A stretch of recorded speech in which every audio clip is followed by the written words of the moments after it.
ओं सर्वमंगलमंगल्ये शिवे सर्वार्थसाधिके शरण्ये त्र्यंबके गौरी नारायणी नमस्तुते। सृष्टिस्थिति विनाशानं शक्तिभूते सनातनी गुणाश्रय गुणमये नारायणी नमस्तुते। जय बड़ मायर जय, जय महादेवी महामायर जय। प्रत्येकेर जीवन सुंदर और आनंदमय होक, प्रत्येके सुस्थ थाकुन, भालो थाकुन एवं दूधे भाते थाकुन। श्री श्री पद्मावती मा एवं बड़ मायर निकटे प्रार्थना करी। आज गुरुत्वपूर्ण एवं अति गुरुत्वपूर्ण एकटी विषय जा होच्छे गिये एई बैशाख मास केमन जाबे ता निये आलोचना चलबे एई ज्योतिष उपाये। एवं सबचेये बड़ कथा होच्छे जे आमी जेटा बोलबो जेटा बोले आसि सेटा होच्छे गोचर विचार, ट्रानजिट। कोनो कारोर जन्मकुंडली विचार करछि ना। बर्तमान समय बैशाख मासे जे ग्रहदेर अवस्थानगत फल मेष राशिर ओपर किभाबे बर्ताबे सेटाई एखाने आलोचना हबे। प्रथम कथा होच्छे जे मेष राशिते 12 मास परे रवि एखाने आसे एवं रवि ए घरे तुंग हय। एके होच्छे जल राशि, तारपर होच्छे अग्नि राशि।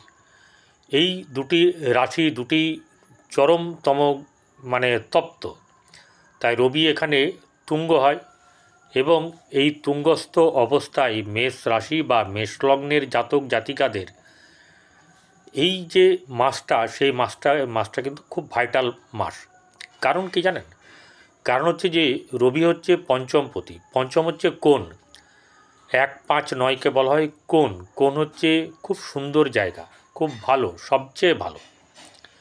সেই রাশির অধিপতি তুঙ্গ অবস্থায় থাকা মানেই কিন্তু ভালো। আপনার প্রতিভার বিকাশ, এক সন্তানের ব্যাপার, উন্নতি, এই ব্যাপারগুলো কিন্তু হয়। সেই সঙ্গে এই যে রবি 3টি নক্ষত্রে থাকবে, 13 ডিগ্রি মানে 0 ডিগ্রি থেকে 0 ডিগ্রির পর থেকে 13 ডিগ্রি 20 মিনিট পর্যন্ত থাকবে অশ্বিনী নক্ষত্র, যেটা হচ্ছে গিয়ে কেতুর নক্ষত্র। অশ্বিনী হচ্ছে অশ্বিনীর দয়, এরা কিন্তু হচ্ছে গিয়ে আপনার চিকিৎসক, মানে ঈশ্বর দেবতাদের চিকিৎসক বলা হয়। তাই একটা কথা চল আছে, যারা এই রাশির এই নক্ষত্রে অর্থাৎ মেষ রাশির অশ্বিনী নক্ষত্রে জন্মায় তারা কিন্তু ভালো চিকিৎসক হতে পারে এবং তারা তাদের ওষুধ যদি কাউকে দেয়, অবশ্যই জ্ঞানত করতে হবে কাজ, তাহলে সেটা কিন্তু সেরে যাওয়ার সম্ভাবনা থাকে খুব বেশি। এটা একটা প্রচলিত কথা এবং এটা কিন্তু একদম বাস্তবতাও আছে। এরা কিছু না কিছু এই ওষুধ সম্পর্কিত ব্যাপার নিয়ে কিন্তু নাড়াচাড়া করে বা গবেষণা করে নিজের মধ্যে, বা পড়াশোনা করে, বা জ্ঞানের কৌতূহল থাকে। তাহলে এই রাশির জাতক জাতিকাদের যারা অশ্বিনী নক্ষত্রে জন্মগ্রহণ করবেন তাদের এই সময়তে উদ্যোগ, সাহস এইসব দিয়ে যারা নিজেদেরকে উচ্চ জায়গায় নিয়ে যেতে চান এবং চিকিৎসা শাস্ত্রে, গাড়ির ব্যবসা বা মানে গাড়ির পরিচালনা অথবা আপনার কাঠের ব্যবসা, স্বর্ণালঙ্কের ব্যবসা, এসব যারা করেন তাদের ক্ষেত্রে খুব ভালো যাবে। যদিও ভরণী নক্ষত্রে সবচেয়ে ভালো হয় স্বর্ণের কাজটা, তবুও কিন্তু এখানে ঔষধপত্র নিয়ে যারা ব্যবসা করে বা মার্কেটিং করে, যারা আপনার ওই যেটাকে বলা হচ্ছে যে আপনার নেটওয়ার্ক করে, তাদের ক্ষেত্রেও কিন্তু খুব ভালো যাবে ঔষধ সংক্রান্ত ব্যাপার, এবং যার মধ্যে পিওরিটি বেশ ভালো থাকবে। এদের ব্যবসা কিন্তু খুব ভালো যাবে। সাহসের ব্যাপার থাকতে হবে এবং যারা প্রতিটি কর্মক্ষেত্রে নিজের সুনাম বজায় রাখার চেষ্টা করেন কর্মের মাধ্যম দিয়ে, তাদেরও কিন্তু বেশ ভালো যাবে এই বৈশাখ মাস। এরপরে রবি চলে যাবে 13 ডিগ্রি 20 মিনিটের পরে আপনার ভরণী নক্ষত্র, শুক্রের নক্ষত্র। এই শুক্রের নক্ষত্রে জাতক বা জাতিকারা কি হয়, বেশ একটু মন মানসিকতা তাদের খোলা প্রকৃতির হয়, খেতে ভালোবাসে, খাওয়াতে ভালোবাসে এবং তাদেরও কিন্তু সুনাম বৃদ্ধি হবে। বিশেষ করে যারা চিকিৎসা লাইনে আছেন, বিশেষ করে যারা এই শৌখিন দ্রব্যের ব্যবসার মধ্যে জড়িত আছেন, এবং কোনো ভালো কিছু শৌখিন জিনিস যদি নিয়ে এসে ব্যবসা করেন, যাদের ব্যবসা থাকবে আর কি, যাদের কপালে অ্যাকচুয়ালি ব্যবসা আছে বা ভাগ্যে ব্যবসা আছে তাদের ক্ষেত্রেই বলছি, তাদের ক্ষেত্রে কিন্তু খুব ভালো চলবে। এই মাসটা সুনামের সঙ্গে চলবে, অর্থনৈতিক অবস্থা ভালো হবে, বৈবাহিক জীবন ভালো হবে, বউ খুব সুন্দরী হবে, ভালো হবে, সমস্ত দিক থেকেই কিন্তু একটা ভালো হবে। আর্থিক দিক থেকে আপনার উজ্জ্বলতা বৃদ্ধি পাবে, কারণ 2 এবং 7 শুক্রের জায়গা। সেই শুক্রর জায়গাতে তাদের কি হচ্ছে, বৈবাহিক জীবনে প্রবেশ হতে পারে, বা বিয়ে করলে তাদের স্ত্রী সম্পর্কিত ব্যাপারটা বেশ সুন্দর হবে, দেখতেও সুন্দর হবে, এবং যশস্বী পরিবারের হওয়ার সম্ভাবনা খুব বেশি। নিজস্ব জন্মছক তো আছে, এটা হচ্ছে গিয়ে গোচরের এরা বোঝাচ্ছে। এরপরে যেটা আসবে হচ্ছে গিয়ে আপনার কৃত্তিকা নক্ষত্র। কৃত্তিকা নক্ষত্র রবি নক্ষত্র। এই কৃত্তিকা নক্ষত্রে যখন রবি প্রবেশ করবে তখন কিন্তু বেশ ভালো অবস্থায় দিন কাটবে, এবং প্রতিটি কাজে এমন করবে যেখানে তার সুনাম বজায় থাকে, যেখানে উদ্যোগ, যেখানে সাহসের ব্যাপার, যেখানে এগিয়ে যাওয়ার ব্যাপার, এই সমস্ত কাজেই কিন্তু তার যে চেষ্টা, তার কর্ম, সেটা কিন্তু অনেকটা বৃদ্ধি পাবে সুনামের সহিত, এবং সেই সঙ্গে অর্থ রোজগারও কিন্তু হবে। এবারে মঙ্গল, এই মঙ্গল দ্বিতীয়ভাবে এই মানে লগ্ন অধিপতি চতুর্থভাবে বসে আছে, এবং সে লগ্ন এবং অষ্টম ভাবের অধিকারী গ্রহ। সেই মঙ্গল চতুর্থভাবে নিচস্থ হয়ে যাওয়ার কারণের জন্যে গৃহ পরিবারে কিছু না কিছু সমস্যার ব্যাপার আসবে, এবং নিচস্থ হওয়ার কারণের জন্যে অনেক সময়তে আপনাদের কী হবে, মন মানসিকতাও কিন্তু কিছুটা চাপ সৃষ্টি হবে। তবু একটা কথা,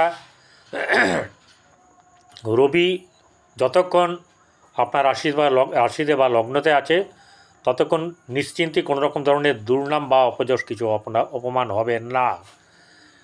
যারা অ্যাকচুয়ালি ভালো কাজ করেন তাদের কোনো ইয়ে নেই, এবং কেউ চেষ্টা করলেও তাদেরকে দমাতে পারবে না। এবারে সপ্তমভাবে চতুর্থপতি চন্দ্র বসে আছে সপ্তমে, অর্থাৎ বৈবাহিক জীবনে কিন্তু কিছু না কিছু শুভ ব্যাপার থাকবে। এগিয়ে যান, আপনাদের কিন্তু শুভ হবে। মন মানসিকতার যে ব্যাপার আছে তাতে ঠিক থাকবে, তবে আপনার সবসময় একটা মনে চঞ্চলতা একটা গনগন করবে কোনো ব্যাপারে, যেটা কিনা আপনাকে উদ্যোগী, সাহসী এবং কর্মজীবনে সুনাম অর্জনের যে ব্যাপার সেটা কিন্তু আপনার খুব ভালোভাবে এগোবে। এবারে ষষ্ঠভাবে কেতু বসে আছে, রাহু হচ্ছে আপনার দ্বাদশে বসে আছে। দ্বাদশে রাহুর সঙ্গে শুক্র যদিও চলে আসবে 30শে এপ্রিল। 30শে এপ্রিল আসার পরে রবির সঙ্গে কিন্তু একটু কী হবে, দারিদ্রতা, শারীরিক দিক থেকে একটু কিছু না কিছু সমস্যা দেখা দেবে, এবং মানসিকগতভাবেও কিছু চাপ থাকবে। এবারে শুক্র, বুধ, রাহু, শনি যে আছে, যতক্ষণ তারা এখানে আছে সে জায়গায় দ্বিতীয়পতি দ্বাদশে, অর্থাৎ এখানে আপনার লাভের জায়গাটাও বেশ ভালো আছে, এবং দ্বিতীয় যে বৃহস্পতি, সেই বৃহস্পতি হচ্ছে ভাগ্যভাবকে উজ্জ্বল করবে, এবং ব্যয়ও কিন্তু করাবে। ভাগ্যের উন্নতি, আর্থিক শ্রীবৃদ্ধি এবং অর্থ আপনার খরচ যে ব্যয় সেটা কিন্তু এখানে দেখাচ্ছে। বুধ এখানেই থাকবে। এই বুধের জায়গাটাতে বুধ হচ্ছে তৃতীয়পতি এবং ষষ্ঠপতি দ্বাদশে বসে। অতএব একটা কথা আছে যে বৈদিক মতে খারাপ জায়গার অধিপতি যদি খারাপ জায়গায় থাকে তাহলে শুভ ফল প্রদান করে, অন্তত শুভ ফল প্রদান না করুক, খারাপ কিছু করবে না, এই ব্যাপারটা থাকবে। আলটিমেট দেখা যাচ্ছে যে আপনাকে এই গ্রহগুলো কিন্তু ভালো জায়গায় এনে দেবে। দশমপতি এবং একাদশপতি শনি দ্বাদশে থাকবে, অর্থাৎ বাইরের দিকে যারা কর্ম করতে চাইবেন তাদের কিন্তু কর্মযোগ আছে। বিদেশে বাইরে কর্মযোগের সম্ভাবনা থাকবে।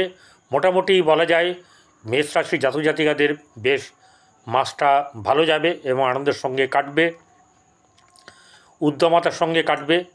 আপনাদের উচিত হচ্ছে সকালবেলায় সূর্য ওঠার আগে ঘুম থেকে উঠে সূর্য যখন উঠবে তখন দাঁড়িয়ে থাকা বা অপেক্ষা করা এবং সূর্য প্রণাম করা।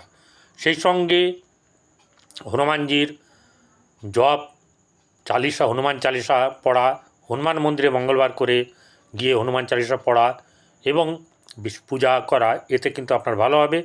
সেই সঙ্গে গরুকে, কুকুরকে, কাককে খাওয়াবেন, এতেও কিন্তু আপনার বেশ উন্নতি অব্যাহত থাকবে।